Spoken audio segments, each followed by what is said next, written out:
Yo, what's up mga ka-creator? For today's video, enclosure setup and rehousing naman tayo. So tara, simulan na natin.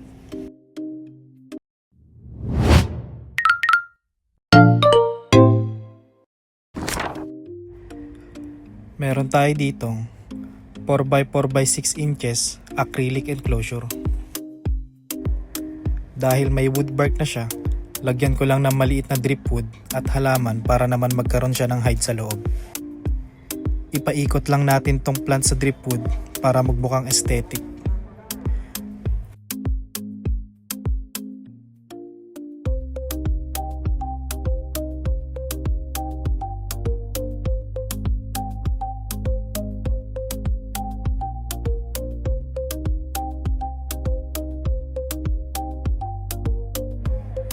Tapos lagyan lang natin ng konting substrate sa ibabaw para matabunan yung mga ugat ng halaman.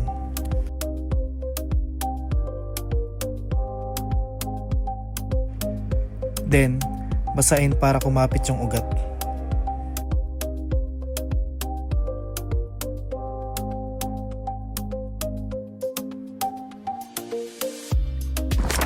At ipakilala na natin tong creator natin.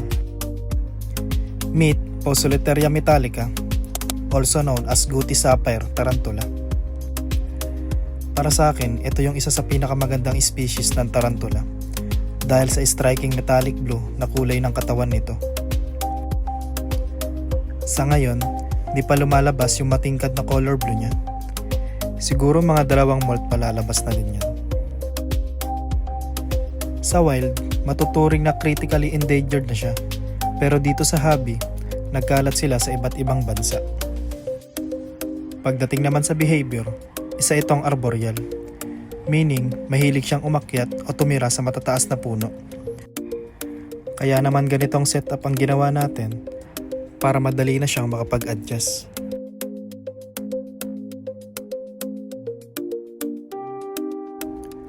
Tapos na mga ka-creator.